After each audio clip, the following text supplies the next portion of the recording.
Hi everybody, it's Beth again. And so this is part 2 in our series on social engineering.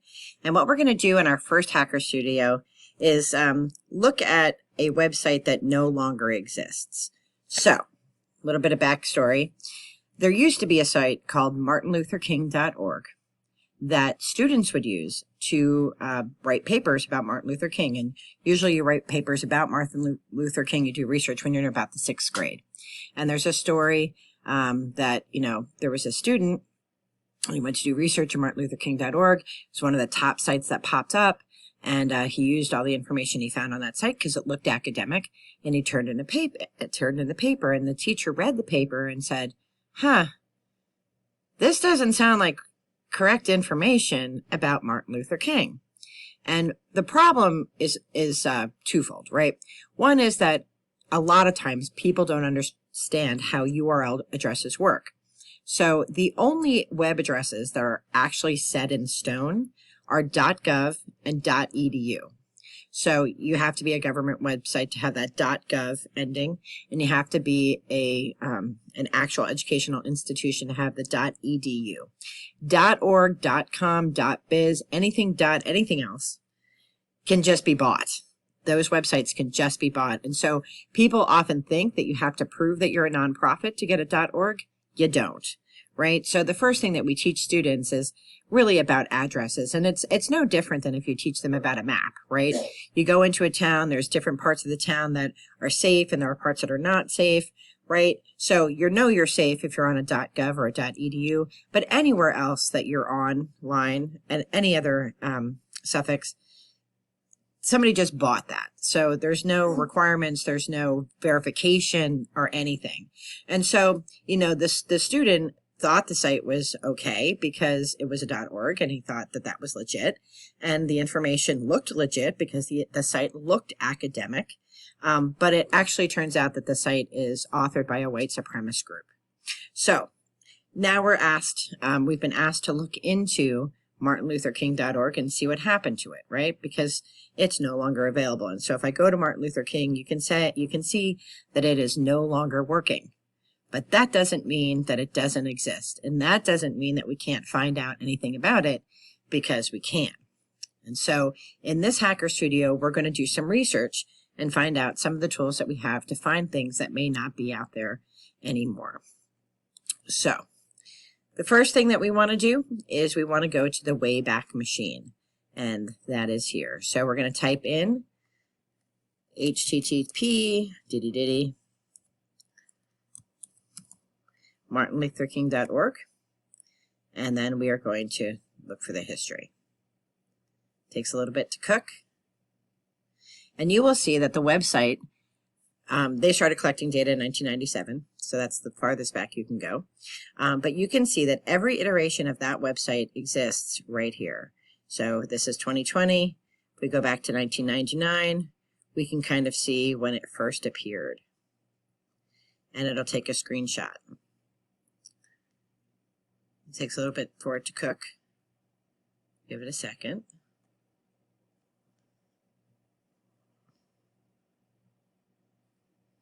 Okay, this was the website back in 1997, right? So it's using the red and black colors that we normally associate with white supremacist groups, right?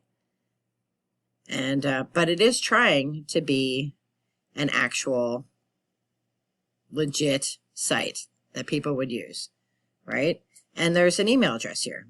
So whenever you're doing research on a campaign, or whenever you're doing a campaign, you want to always take notes. So I'm going to copy the webmaster's information, and I'm going to stick it into a note card.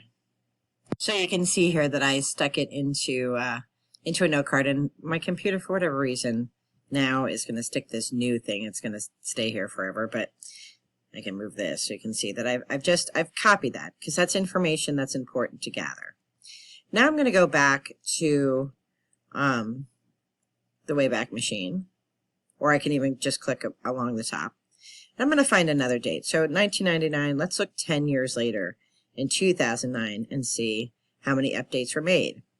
So you can see there's a lot of activity now. There's a lot of different things. So I'm going to go, let's go to, I don't know, October 12th.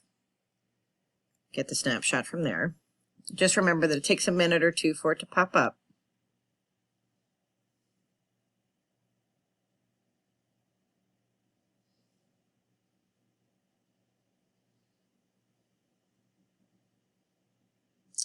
Okay, and now you can see that they've changed their colors. They've gone with a more academic look to fool people who are using the website. So now down here, it says it's hosted by Stormfront.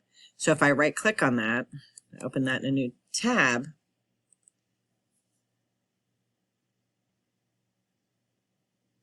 stormfront.org is actually out as well. So that's interesting, right? So so if I go to stormfront.org and I Google Stormfront, you'll find out that Stormfront is a white supremacist group. So I'm going to get rid of that nonsense, right? So you can see that this site is really intended to fool the consumer because it looks academic. It doesn't say anything hate stuff on here. It isn't until you drill down into each of these categories, and you can still get some of them, right? We'll just click around and see what you can get. This is one of the reasons that we use a hot box so that your traffic isn't tracked. I'm a teacher, so I'm not too worried about it, but you can see, you know, if you go through the quiz, you can see that these links are still active. So even though the website's not active, you can still get some of this material. So you have to just wait for it. But you can see, like, even though that front page is gone, some of this stuff, and like, look at this URL. So you know that this information is not, you know, positive about Martin Luther King, right? So let me just go back to Wayback Machine. And you can just Google Wayback Machine. It'll take you right to it. Right, so if I click on Martin Luther King and I can go through the history, I can see the last time it was updated. So if I look in 2020, it tried to take a snapshot in June.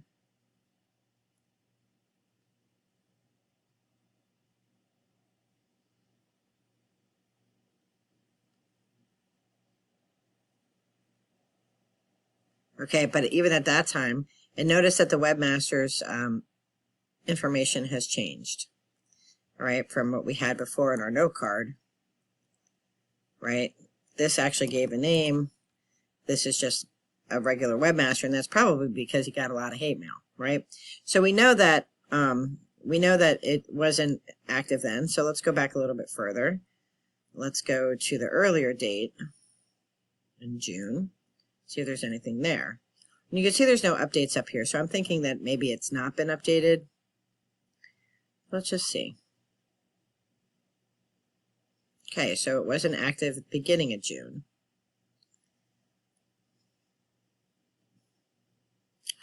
Let's go into 2019.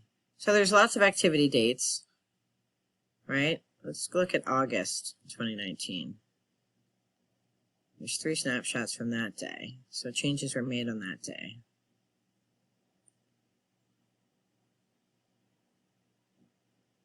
Okay, so nothing there. So what I'd like you to do is go find the last day that content was added to this website, right? And then think about why they wouldn't want to add content or why they took it down. But they didn't really take it down because, as we're going to find out in our next activity, is that this domain is still active. There's just not content on it. So are they relaunching it? What are they doing with it? So pause me, go do this activity, and then I'll see you in a second. All right, welcome back. So what you're going to do is, once you have your domain, you're going to go to ICANN-lookup, which is also called whois, and you're going to type in the information. Now in here, you want to get rid of the HTTP ditty. Just have the whatever it is, .org or .com or whatever, and then you're going to look it up. And what this does is it gives you information about whoever owns the website, right? So it's owned by Stormfront. You can do a Google search on Stormfront. That'll give you information about it. All right, so Stormfront murder capital of the internet was pulled offline in 2017. Interesting information. So this is where we gather information about whatever we're looking at, right? It just takes us down different wormholes, or as I like to call them, blue blazes, right? We go down different blue blazes and we take copious notes about what Stormfront is. All right, now we see that it's created by a guy named Don Black. That's important information. All right, he's a white supremacist. So you want to take this, you want to put your notes in a note card so that you have all your information. This is the guy we're looking for, right? And he's the Grand Wizard of the Ku Klux Klan, and they got rid of the position or whatever. He's from Athens, Alabama. He's an American Nazi. This is everything we want to know. But if we click on the Stormfront, you can see that it's been taken down. So what we learned from here is that this website was taken down by somebody, right? So again, looking for information, right? So register information. It gives you, some generic information about the website. And when it was created, it doesn't expire until January of 2021. I suspect it will not be renewed after that because it's been taken down by the government. So this website gives us information about companies. And you can put any website in here. You can put northampton.edu. Like if I put northampton.edu,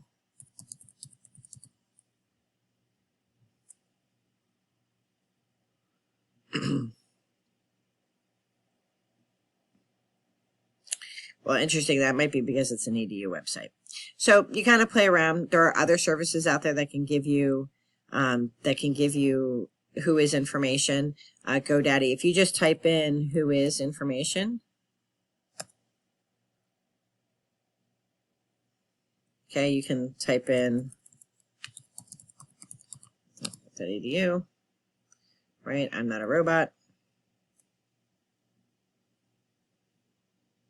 Okay, it'll give you Northampton Community College. So you can, there are a few different tools that you can use to get information about a website. And what it'll do is it'll give you information about the IP address. This is the IP for Northampton.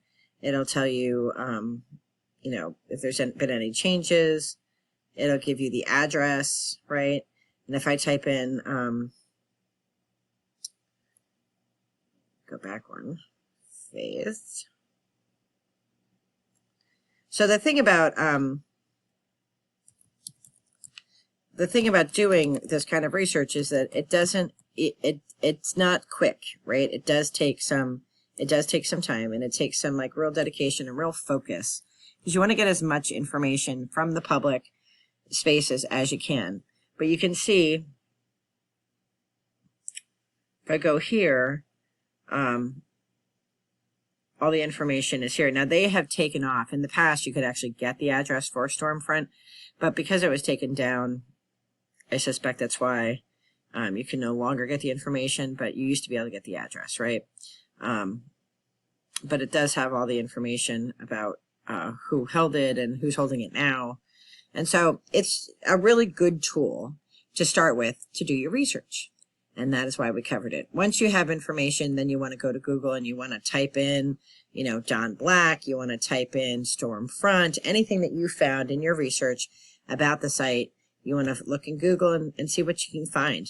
So there are lots of search engines. Google is the best one, whether you like Google or not. It is the best search engine. But remember, it's not a search engine. It is an advertising company. So anything you type in here, it's going to send you ads for, and that is why we use a hotbox, right? So that we can anonymize our searches and not be tracked, right? I teach this stuff. They're already tracking me. I'm already on a million lists, I'm sure. But hopefully on those lists, it has a little gold star next to my name saying that I'm trying to teach people how to use the internet for good. So as I've mentioned before, please do not use the computer to do anything illegal. Illegal activity is illegal on no matter which way you get to it. So don't do anything you shouldn't do on your machine or ever, really. So that's the end of the second the second part of the series. In our next series, we will launch a phishing campaign.